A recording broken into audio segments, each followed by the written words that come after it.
시원자랑들 귀한 찬양 하나님께서 영광 중에 받아주신 줄로 믿습니다. 험하고 악한 세상 살아갈 때 하나님 은혜 아니면, 십자가의 사랑과 능력 아니면 살아갈 수 없습니다 고백하는 우리에게 하나님의 은혜로, 하나님의 사랑으로 채워주시는 주님의 그 놀라운 은총을 경험하는 우리 모두가 되시기를 주님의 이름으로 축복합니다. 2015년 2월 26일에 헌법재판소에서 2대 7로 위헌 판결이 난 법조항이 있습니다. 여러분, 그 법이 무슨 법인지 아십니까?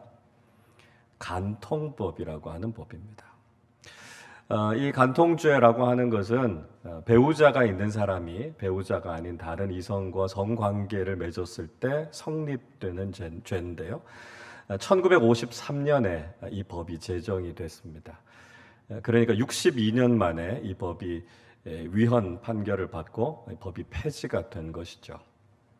물론 간통법이 폐지가 됐다고 해서 배우자의 불륜이나 부적절한 관계를 우리 사회가 다 용인하는 것은 아닙니다. 배우자가 이런 불륜을 저지르게 됐을 때 상간자 소송이라고 하는 것이 있죠. 그래서 이혼을 청구할 수 있고 위자료를 청구할 수 있는 그런 제도적인 장치가 마련되어져 있습니다.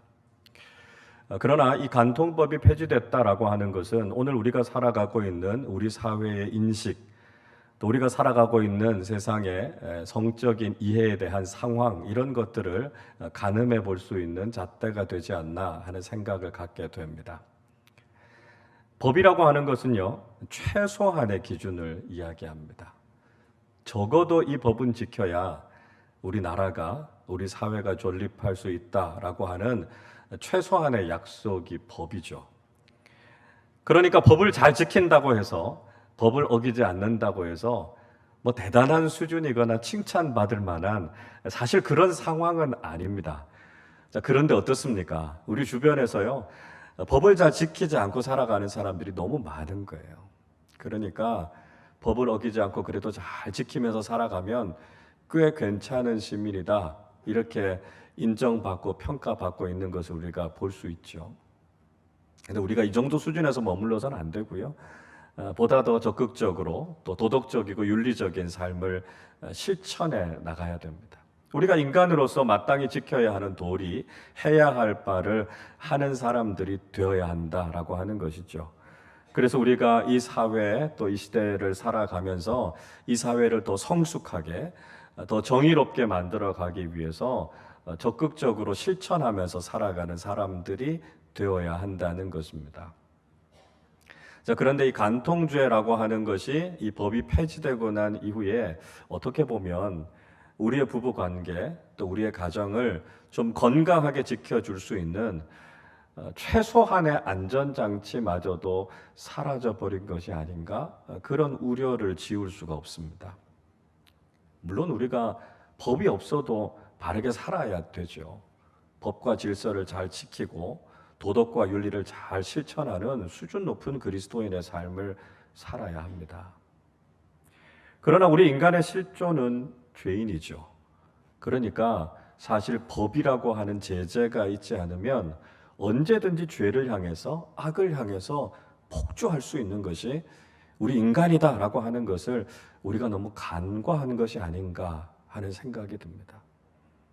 그래서 이 간통법이라고 하는 것이 없어지고 난 이후에 우리 사회가 성적으로도 문란해지고 또 부부관계가 더 위험해질 수밖에 없는 그런 상황으로 내몰리게 된 것이 아닌가. 죄인인 인간이 더 많은 죄를 지을 수 있는 가능성을 열어놓은 것이 아닌가, 이런 우려가 드는 것이 사실입니다. 뭐 꼭 이 간통법이라고 하는 것이 없어졌기 때문이다, 이렇게 이야기하기는 어렵지만 우리가 살아가고 있는 현대 사회가 성적인 타락, 성적인 범죄, 이런 것들이 갈수록 늘어가고 있지 않습니까? 우리가 N번방 사건이라고 하는 것도 얘기를 들었죠. 음란물, 성착취물 같은 것들이 제작되고 버젓이 배포되고 있는 이런 현실을 살아간다는 건 참 비극적인 일입니다. 배우자가 있음에도 불구하고 부적절한 관계들을 맺는 이런 불륜에 대해서 그냥 자연스럽게 받아들이는 사회 현상이 어느새 우리 사회에 막 퍼져가고 있습니다. 그러다 보니까요, 뭐 드라마나 영화 같은 데서도 그냥 여과 없이 이런 불륜의 문제, 부적절한 관계들 이런 것들을 그냥 다 보여주고 있습니다. 결혼 관계, 가정을 보다 더 책임 있게 지켜야 된다라고 하기보다는 너무 쉽게 깨뜨려 버리는 그런 현대인들의 모습들을 보게 되는 거죠. 그러다 보니까 젊은 사람들 중심으로 이 책임적인 결혼 관계라고 하는 것보다 좀 자유로운 동거 관계 이런 것들을 선호하는 경향들도 있는 것 같습니다. 부부 관계 안에서 가장 건강하고 아름답게 세워져야 될 이 성이라고 하는 것이 점점 더 왜곡되어져 가는 시대를 우리가 살아가고 있는 것이죠. 여러분, 우리가 그리스도인으로서 우리의 관계와 우리의 사회를 더 건강하고 거룩하고 정결하게 세워가야 될 텐데 우리 그리스도인들이 이런 문제들에 대해서 보다 더 책임감을 느끼지 않을 수 없는 그런 상황이 됐다 하는 생각이 듭니다. 자, 오늘 예수님께서는 본문의 말씀을 통해서 성적인 문제와 관련된 율법에 대해서 재해석해 주고 계십니다. 27절의 말씀을 보십시오. 또 간음하지 말라 하였다는 것을 너희가 들었으나 말씀하고 있습니다. 예수님께서 십계명의 7번째 계명 간음하지 말라라고 하는 율법에 대해서 언급하셨습니다. 하나님께서 이스라엘 백성들을 향해서 하나님의 백성으로 살아가려면 성적인 거룩함을 지키라는 것이지요. 정결하고 거룩한 하나님의 백성으로 살아가라 이렇게 말씀하셨습니다. 간음하지 말라라고 하는 율법의 말씀을 하나님께서 사람들에게 주신 이유는 가정생활, 사회생활을 잘 세워가야 될 뿐만 아니라 이것이 신앙생활에도 큰 영향을 미치기 때문에 그렇습니다. 왜냐하면 출애굽한 이스라엘 백성들이 장차 들어가게 될 그 가나안 땅에서는 우상을 숭배하는 일들이 많았다는 거죠. 바알, 아세라 이런 우상들을 섬기는데요. 그 우상들에게 드려지는 종교 의식이 아주 이 음란한 성적인 행위들이 그 속에 포함되어 있었다는 것입니다. 바알과 아세라에게 제사를 드릴 때요, 사람들이 여사제들과 성행위를 했습니다. 그래서 자신의 신들을 흥분하게 하면 그것을 통해서 물질적인 복이 내려온다고요, 풍요의 복이 임한다 그렇게 믿었던 것이죠. 그래서 우상 숭배가 이 음행한 행위와 연결됐기 때문에 하나님께서 간음하지 말라라고 말씀하시는 것은 가정과 부부 관계를 지키라라고 하는 차원 그 이상이었다는 것입니다. 가정을 건강하고 정결하게 지켜갈 뿐만 아니라 하나님만을 사랑하는 거룩한 하나님 백성으로 살아가라라고 하는 의미도 그 속에 담겨져 있다라고 하는 것을 알게 되는 것이죠. 자, 그런데 오늘 본문에서 예수님께서는 한 차원 더 높은 기준에 대해서 말씀하고 계십니다. 28절 말씀 우리 같이 읽어보겠습니다. 나는 너희에게 이르노니 음욕을 품고 여자를 보는 자마다 마음에 이미 간음하였느니라. 자, 예수님께서는 간음이라고 하는 행위만이 아니라 마음속에 음란한 생각을 가지고 이성을 바라보는 것, 그것도 간음하지 말라라고 하는 율법을 어긴 것이다. 예수님께서 그렇게 말씀하고 계십니다. 자, 오늘 예수님의 말씀 속에서는 두 가지의 중요한 강조점이 있다라고 하는 것을 생각해 볼 수 있습니다. 하나는 뭐냐 하면 예수님께서는 행위보다는 의도를 중요하게 보셨다는 것입니다. 율법의 관심은 행위예요. 간음을 구체적으로 행동으로 실천했느냐 안 했느냐, 그것을 가지고 율법을 어겼느냐 어기지 않았느냐라고 하는 것을 판가름 짓는 것입니다. 그러나 예수님께서는 그 마음속에 어떤 동기가 있는가 하는 것을 보신 거죠. 구체적으로 불륜을 저지르고 부적절한 행동을 했느냐 안 했느냐라고 하는 것이 아니라 그 마음속에 어떤 의도와 동기를 가지고 있는가라고 하는 것도 예수님께서 중요하게 보셨다라고 하는 것이죠. 예수님께서는 그저 겉으로 드러나 있는 우리의 행위만 보시는 분이 아니라 우리의 마음 중심을 꿰뚫어 보시는 분이시다라고 하는 것을 말씀하고 있다는 것입니다. 다른 하나는요, 예수님께서는 소극적인 기준이 아니라 적극적인 기준을 말씀하셨다라고 하는 것입니다. 좀 전에도 말씀드린 것처럼 법이라고 하는 것은 최소한의 기준입니다. 그러니까 예수님께서는 그저 법에 저촉되지 않는 법을 어기지 않는 그 정도의 수준에서 머물러서는 안 된다는 것이죠. 그 법의 정신을 적극적으로 지키고 하나님 앞에서 거룩하고 정결한 백성으로 살아가야 된다라고 하는 것을 말씀합니다. 그러기 위해서는요, 우리의 행위만이 아니라 우리의 마음도 잘 지키는 것이 중요하다라고 하는 것을 말씀하고 계시는 것입니다. 사탄은요, 늘 우리의 마음을 공격하죠. 우리의 생각을 공격합니다. 그리고 우리에게 이렇게 이야기합니다. 나쁜 행동을 한 게 아니잖아. 그저 생각일 뿐인데 행동한 게 아니니까 괜찮아. 이렇게 이야기합니다. 그러나 여러분, 우리의 생각은요, 늘 우리의 존재를 지배합니다. 우리 안에 있는 생각은 나쁜 행동으로 발전하게 되는 경우들이 많은 거죠. 그래서 예수님께서는 우리의 생각까지도, 죄악의 뿌리까지도 다 뽑아내라는 것이죠. 그래서 우리의 모든 의도, 모든 동기까지도 거룩해져서 하나님의 백성답게 살아야 된다라고 하는 것을 말씀하고 있습니다. 여러분, 우리가 법을 어기지 않고 보다 더 적극적이고 근본적으로 하나님 말씀 따라 살아가는 게 얼마나 어려울까요? 우리가 죄를 짓지 않고 하나님의 말씀에 따라서 천국 백성답게 살아간다라고 하는 것이 죄인인 우리에게 얼마나 무겁게 다가오겠습니까? 자, 오늘 예수님께서 29절 30절에서 이렇게 말씀하십니다. 만일 내 오른 눈이 너로 실족하게 하거든 빼어내 버리라. 내 백체 중 하나가 없어지고 온 몸이 지옥에 던져지지 않는 것이 유익하며, 또한 만일 내 오른손이 너로 실족하게 하거든 찍어내 버리라. 내 백체 중 하나가 없어지고 온 몸이 지옥에 던져지지 않는 것이 유익하니라. 자, 예수님 무슨 말씀하고 계십니까? 만약에 우리 오른쪽 눈이 죄를 지으면요, 그 눈을 빼내버리라는 거예요. 오른손으로 죄를 지으면요, 그 오른손을 찍어내버리라는 거죠. 우리의 지체 가운데 하나가 없어도 천국에 들어가는 것이 우리가 온전한 몸을 가지고 지옥에 가는 것보다 훨씬 더 낫다는 것입니다. 무슨 말씀을 하고 계신 거죠? 죄가 이렇게 집요하다는 거예요. 죄의 문제는 우리가 단호하게 대처해야 된다는 것을 말씀하고 계십니다. 히브리서 기자도 우리가 이 죄의 문제에 대해서 특단의 조치가 있어야 된다고 말씀하지 않습니까? 히브리서 12장 4절 이렇게 말씀합니다. 너희가 죄와 싸우되 아직 피 흘리기까지는 대항하지 아니하고 말씀합니다. 여러분, 우리가 죄와 싸우는 것은요, 피 흘릴 각오를 하고 싸워야 된다는 거예요. 그러지 않으면 죄의 문제가 해결되지 않고요, 그렇지 않으면 죄가 끊어지지 않는다라고 하는 것입니다. 전에 섬겼던 교회에 한 권사님이 계셨습니다. 이 권사님 가정이 굉장히 부유한 가정이었고요, 남편이 아주 재력이 대단한 분이셨습니다. 이 권사님 예수 잘 믿고 교회도 잘 봉사하시는 분이셨는데 남편이 문제였어요. 예수도 안 믿고 이 생활에도 문제가 굉장히 많았습니다. 이 남편이요, 젊을 때부터 그렇게 많이 바람을 피우셨다는 거예요. 그래서 이 권사님 표현으로는 좀 죄송한 표현입니다만, 이제는 뭐 바람 핀다 이런 이야기 들어도 별로 충격도 받지 않으신다는 거예요.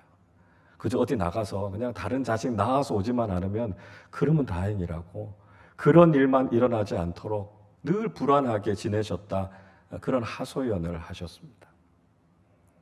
그러던 남편이 암 진단을 받았습니다. 그래서 병원에서 치료를 받으시는 거예요. 그렇게 바람도 많이 피고 속도 많이 썩인 남편이지만 그래도 죽기 전에 구원받아야 되지 않겠나 하는 생각이 들어서 정성껏 간호하시면서 복음을 전하셨다는 거예요. 그러니까 남편이 조금씩 바뀌는 것 같더랍니다. 자기 과거의 삶에 대해서 좀 뉘우치는 모습도 있고요, 아내에 대한 고마움, 미안함도 가지고 있더라는 거예요. 야, 남편이 이렇게 변하는구나 생각했는데 그게 아니었습니다. 수술 받고 항암 치료할 때는 막 너무 고통스러우니까요, 딴 생각을 못 하는 거예요. 근데 이제 몸이 좀 회복되고 통증도 좀 사라지고 나니까 또 딴 생각이 생기는 거예요. 그래서 병 간호하시는 여사님하고 연애를 하시려고 그러시더라는 겁니다. 그래서 그걸 보면서 그 권사님이 그 생각이 드셨대요. 야, 음란 마귀가 이렇게 집요하구나. 이렇게 이 죄를 끊어내는 게 힘들구나 하는 걸 깨닫게 되셨다 얘기하셨습니다. 여러분, 죄의 문제, 특별히 음란의 문제는 그렇게 끊어내기가 쉬운 것이 아닙니다. 예수님께서 그저 간음의 행위만을 이야기한 것이 아니라 우리 마음속에 있는 모든 의도와 동기까지도 다 거룩하게 지키라 말씀하신 그 뜻이 무엇인가라고 하는 걸 우리가 알아야 된다는 거예요. 마귀는 우리의 마음에 음란한 생각을 던져놓고요, 결국 그것 때문에 우리의 삶을 다 망가뜨려 버린다는 거죠. 그래서 우리의 마음을 거룩하게 지켜서 우리가 정결한 그리스도인으로 살아가야 된다는 것입니다. 우리의 삶뿐만이 아니라 우리의 마음에 있는 모든 의도와 동기까지도 거룩하게 지켜서 하나님께서 기뻐하시는 믿음의 삶을 살아가는 우리 모두가 되실 수 있기를 바랍니다. 자, 이어서 예수님께서는 이혼과 관련되는 율법에 대해서도 언급하고 계십니다. 31절을 보십시오. 또 일러스되 누구든지 아내를 버리려거든 이혼 증서를 줄 것이라 하였으나. 예수님께서는 모세 율법에서 아내를 버리려면 반드시 이혼 증서를 써줘야 된다라고 하는 율법의 조항을 예로 드셨습니다. 이 말씀은 신명기 24장 1절에 나오는 말씀이죠. 사람이 아내를 맞이하여 데려온 후에 그에게 수치되는 일이 있음을 발견하고 그를 기뻐하지 아니하면 이혼 증서를 써서 그의 손에 주고 그를 자기 집에서 내보낼 것이요 말씀합니다. 자, 만약에 아내를 맞이하게 됐는데 수치스러운 일이 있고 그래서 아내를 기뻐하지 않으면 반드시 이혼 증서를 써서 내보낼 것을 이야기하고 있습니다. 그러나 문제는 당시의 사회는 철저하게 남성 중심적인 사회였다는 것입니다. 그래서 남편들에 의해서 부당한 대우를 받는 아내들이 많았습니다. 남편들이 쉽게 아내들을 버린 거죠. 그러니까 이런 일들이 비일비재하니까 모세가 율법에서 이야기합니다. 정당한 사유가 없으면 아내 버리면 안 된다라고 하는 이야기를 합니다. 그리고 아내를 보낼 때는 반드시 이혼 증서를 써서 보내야 된다는 것이죠. 만약에 이혼 증서를 써서 보내지 않으면 그 여인은 다른 사람과 결혼할 수 없었습니다. 그러다 보니까요, 남편들이 이혼하면서 이렇게 이혼 증서를 써주는 것이 무슨 남편들의 대단한 배려인 것처럼, 남편이 무슨 자비를 베푸는 것처럼 그렇게 여겨지는 문제들이 있었던 것입니다. 자, 그런데 예수님께서는 이 이혼에 대해서도 보다 적극적인 기준에 대해서 말씀하시죠. 32절 말씀 같이 읽어보겠습니다. 나는 너희에게 이르노니 누구든지 음행한 이유 없이 아내를 버리면 이는 그로 간음하게 하며 또 누구든지 버림받은 여자에게 장가드는 자도 간음함이니라. 자, 예수님께서는 함부로 아내를 버리지 못하게 하셨습니다. 음행한 이유, 즉 결정적이고 치명적으로 그 결혼 관계를 깨뜨릴 만한 일이 없으면 아내를 내보내서는 안 된다, 이렇게 말씀하고 계신 것이죠. 그렇게 아내를 버리는 행위도, 또 그렇게 버림받은 여인과 결혼하는 것도 간음하지 말라는 율법을 어긴 것과 다르지 않다, 이렇게 말씀하고 계십니다. 자, 여러분, 예수님께서 지금 말씀하고 계시는 이 말씀의 중요한 의미가 무엇이겠습니까? 그것은요, 하나님께서 짝지어 주신 부부 관계, 결혼 관계를 적극적으로 잘 지키고 세워가야 한다는 것입니다. 하나님의 뜻에 따라서 이 부부 관계를 잘 세워가는 것, 그것이 간음하지 말라라고 말씀하시는 하나님의 율법이 주신 정말 중요한 의미라는 거예요. 간음이라고 하는 다른 배우자, 다른 사람과의 부적절한 관계, 불륜의 행위를 저지른 것, 그것만 간음하지 않는 것이 아니고요, 남편과 아내로서 서로를 향해서 충실하게 부부로서 살아가지 않는 삶도 결국은 이 율법을 어기는 것이다, 이렇게 말씀하고 있습니다. 그래서 하나님께서 짝지어 주신 부부 관계를 적극적이고 바르게 세워갈 수 있어야 한다는 것을 말씀하고 있는 것이죠. 사도 바울은 고린도전서 7장의 말씀을 통해서 결혼과 이혼에 대한 교훈을 우리에게 말씀하고 있습니다. 이 말씀 속에서 사도 바울도 이혼을 허용한 부분이 있었습니다. 고린도전서 7장 15절은 이렇게 말씀합니다. 혹 믿지 아니하는 자가 갈리거든 갈리게 하라. 형제나 자매나 이런 일에 구애될 것이 없느니라. 그러나 하나님은 화평 중에서 너희를 부르셨느니라. 바울은요, 만약에 믿지 않는 배우자가 이 신앙의 문제 때문에 이혼을 요구하면 이혼할 수 있다, 이렇게 이야기하고 있습니다. 자, 예수님께서 음행한 이유 때문에, 또 사도 바울이 이 신앙의 문제와 갈등 때문에 이혼을 요구하게 될 때 이혼할 수 있다, 이렇게 말씀하고 있습니다. 그렇다고 해서 믿지 않는 배우자와 결혼했다면 무조건 이혼해라, 이걸 이야기하는 건 아니죠. 고린도전서 7장 말씀을 다시 한번 읽어보면 그 말씀 속에서 믿지 않는 배우자의 구원을 위해서 거룩한 삶을 살고 기도하고 최선을 다할 것을 이야기하고 있습니다. 그러니까 결혼을 전도의 통로로 사용하라는 것이죠. 그러나 만약에 이 신앙의 문제 때문에 큰 갈등이 일어나게 된다면 이혼할 수도 있다라고 하는 것을 이야기하고 있습니다. 여러분, 그리스도인이라고 해서 이혼하지 못하는 게 아닙니다. 모세의 율법을 통해서도, 예수님의 가르침을 통해서도, 바울의 교훈을 통해서도 이혼을 허용하는 부분들이 있습니다. 그러니까 이혼 그 자체에 대해서 정죄하는 것은 바람직하지 않습니다. 그러나 그렇다고 해서 쉽게 결혼 관계를 깨뜨리는 것도 하나님의 뜻이 아니다라고 하는 것이죠. 자, 그렇다면 예수님께서 오늘 이 말씀을 하고 계시는 중요한 목적이 무엇이겠습니까?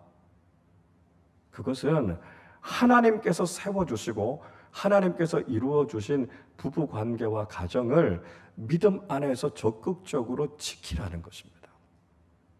그리고 이 일을 하기 위해서 저는 무엇보다도 중요한 것이 결혼을 잘 하는 것이 중요하다라고 하는 것을 우리가 잊지 말아야 된다는 것이죠. 결혼을 앞둔 청년들도 이 자리에 있고요. 자녀들의 결혼을 앞두고 있는 부모님들도 계십니다. 우리 자녀들이 결혼할 때 믿음 안에서 하나님께서 예비하신 좋은 배우자들을 만날 수 있도록 여러분 특별히 기도해 주시기를 바랍니다. 우리가 건강한 가정이 되기 위해서는요, 건강한 가정, 부부를 세우는 것이 가장 우선입니다. 그래서 믿음 안에서 하나님께서 복 주시는 가정을 세워갈 수 있도록 우리가 믿음의 가정을 잘 세워가도록 기도하는 것이 중요하다는 것이죠. 그런데 여러분, 그에 못지않게 중요한 것이 있습니다.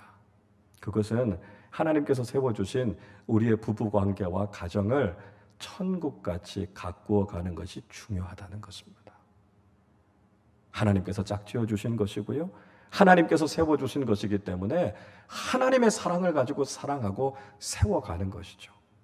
우리가 절대로 배우자를 바라볼 때 인간적인 차원에서, 세상적인 차원에서 이해하거나 바라봐서는 안 된다는 것입니다. 세상에서는 어떤 배우자를 이야기하죠? 이상적인 배우자를 이야기합니다. 완벽한 배우자를 이야기해요. 그래서 모든 것이 내 마음에 꼭 드는 그런 배우자를 찾지 않습니까? 흠잡을 데 없는 완벽한 배우자였으면 좋겠다, 그런 생각하죠. 여러분, 그러나 그것은 성경적으로 올바른 배우자상이 아닙니다. 자, 그러면 성경은 어떤 배우자상에 대해서 이야기하고 있을까요?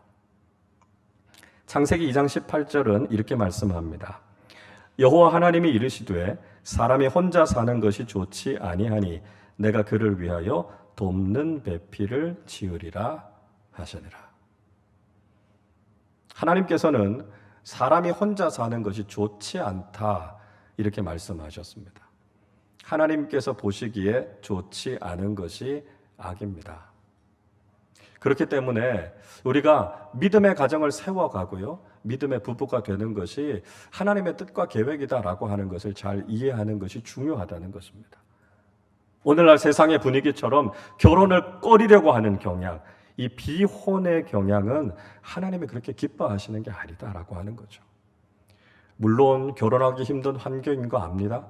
믿음의 배우자를 만나기 어려운 상황인 거 알아요. 그러나 하나님께서 짝지어 주신 건강한 부부 가정을 세워가기 위해서 기도하고 노력해야 하는 것이 하나님이 원하시는 것이다라고 하는 것을 우리가 바르게 깨달아야 한다는 것이죠. 자, 그리고 또 하나 중요한 것, 성경적인 배우자상은 돕는 배필이라는 것입니다. 배우자의 모습은요, 서로를 돕는 거예요. 배우자는 서로의 부족함을 보고 그 부족함을 채워줄 수 있을 때 가장 성경적인 배우자가 될 수 있다는 것입니다. 돕는 배필이라고 하는 원어적인 의미는 거울이라는 뜻이에요. 거울. 그러니까 거울을 보면서 우리 자신의 모습을 보죠. 우리 자신의 부족한 모습을 봅니다. 그러면 배우자들이 그 부족한 부분을 채워주는 것이죠. 배우자의 빈자리는 불평의 이유가 아니고요. 배우자인 나의 존재의 이유라는 것입니다. 배우자의 빈자리가 있기 때문에 내가 존재하는 것이고요. 그 빈자리를 내가 채워줄 수 있다면 성경적으로 가장 바람직한 배우자가 될 수 있다는 것입니다. 여러분 한번 생각해 보십시오. 이상적인 배우자, 완벽한 사람이 왜 배우자가 필요하겠습니까? 그렇게 완벽한 사람이 뭐가 부족한 것이 있어서 여러분과 같이 사시겠습니까? 그건 성경이 이야기하는 올바른 배우자 상이 아닙니다. 우리 서로에게 다 부족한 부분들이 있는데 그 부족한 부분을 내가 채워줄 수 있다면 우리는 성경적으로 가장 좋은 부부, 가장 아름다운 부부로 살아갈 수 있게 된다는 것이죠. 참 안타까운 것은 오늘날 우리 그리스도인의 가정, 부부 관계 속에서도 어려움과 위기가 많이 있다는 것입니다. 우리 그리스도인 부부의 위기가 심각하다 이렇게 생각되는 것 중에 하나가 뭐냐 하면 비그리스도인들의 이혼율과 그리스도인들의 이혼율이 별로 차이가 없다는 거예요.